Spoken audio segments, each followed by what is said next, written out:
My son is 7 years old, and he's the reason I get up every day. He was so excited for Christmas, like any kid his age. We don't have much, but I wanted to make it special. We had already set up the tree, and he helped hang the ornaments.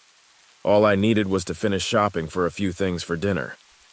It was December 24th, almost 6 in the evening, when I decided to go to the grocery store. It was snowing, and I hesitated for a moment before leaving, but I had forgotten to buy milk, bread, and some sweets he wanted. I put on a heavy coat, grabbed the shopping list, and told him I'd be back quickly. He stayed home watching cartoons, and I didn't want to take too long. The nearest supermarket is on Colfax Avenue, about 10 minutes by car. The place was already packed, as it always is this time of year. Everyone rushes at the last minute to grab something. I parked the car and went inside. I grabbed a cart and headed straight to the dairy section. I don't like wasting time in stores, but that day felt different. I had this sense that someone was watching me. When I looked to the side, there was a man standing near the cheese shelves. He was tall, wearing a black coat, and seemed a little lost, looking at the products. I didn't think much of it.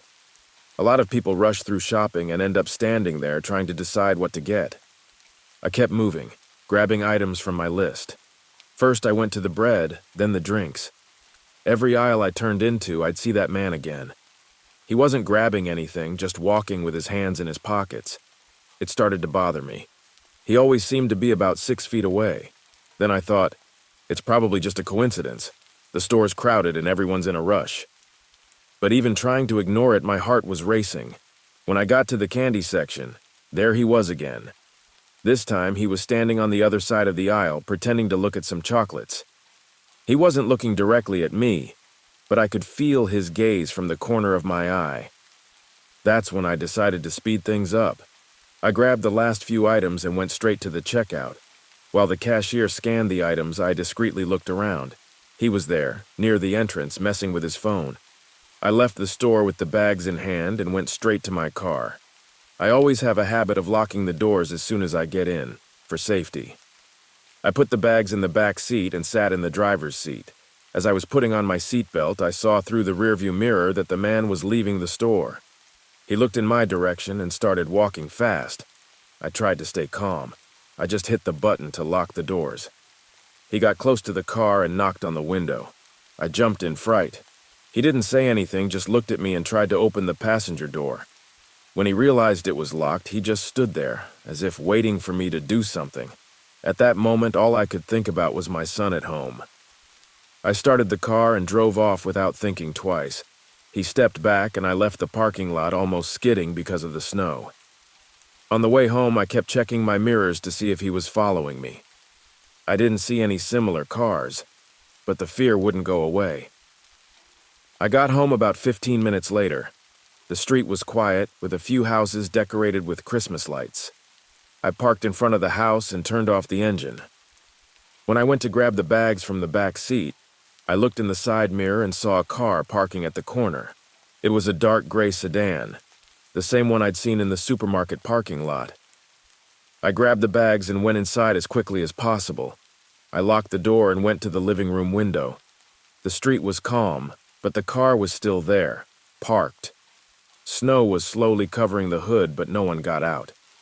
My son came running to hug me, all excited to see what I'd bought. I tried to act normal so I wouldn't scare him. I put away the groceries and turned on all the lights in the house. I went upstairs to my room and opened the window to check again.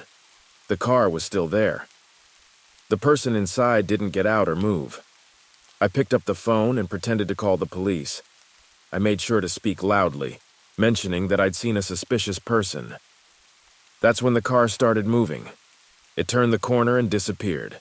I stayed up late that night, afraid he might come back. Every little noise outside made my heart jump. But thank God nothing else happened. The next day, when I went to get something from the car, I noticed footprints in the snow around my vehicle. He had gotten really close while I was inside. Since that day, I've been even more cautious. I never go to the store alone at night anymore. Even now, I always look around before getting out of the car. I don't know what that man wanted, but the feeling of being followed like that still haunts me.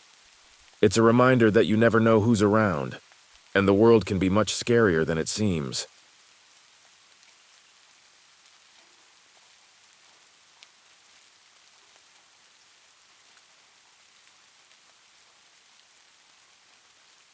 That Christmas, I just wanted to go home. It was my first time spending the holiday away from my family, and things hadn't gone as I hoped. I live in Chicago, but my family is in Texas. With flight costs skyrocketing, I decided to stay and try to enjoy the holiday with friends. But the party at James's place, my coworker, was a disaster. Most of the people were strangers.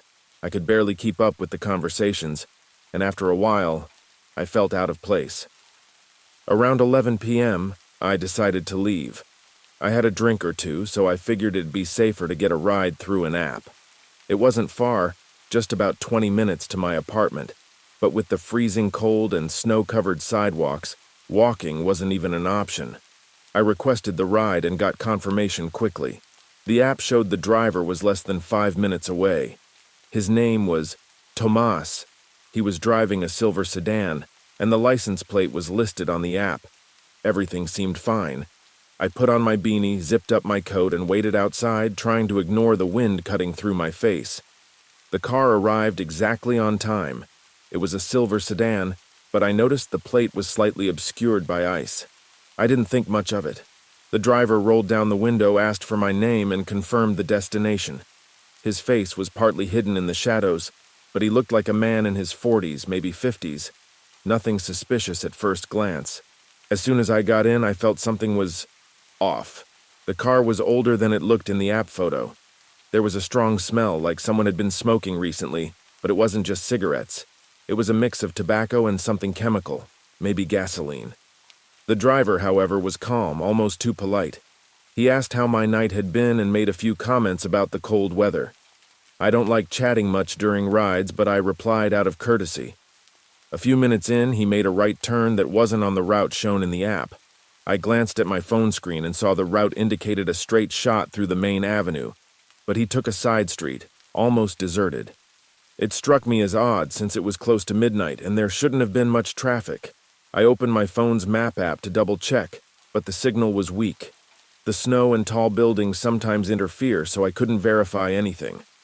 As he drove down that dark street, my stomach turned. It wasn't something I could clearly explain, but something about the situation felt wrong.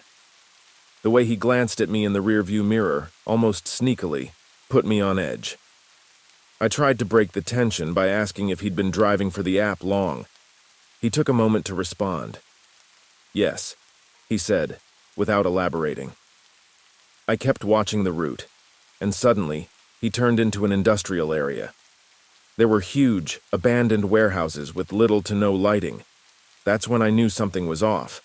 I told him he had taken the wrong way, that my route was different, but he didn't respond right away. After a moment, he let out a short laugh and said he knew what he was doing and that I shouldn't worry. At that point, my heart was racing. I was in a car with a stranger in a completely deserted area, with no one around to help me.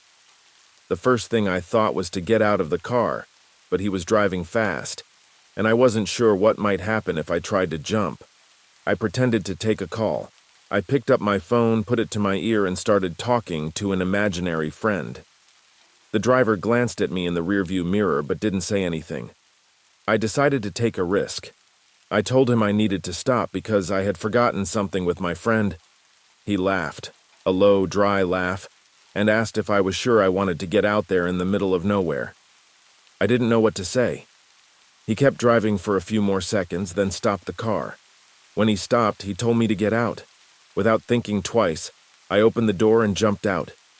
We were on an unlit street with warehouses on both sides.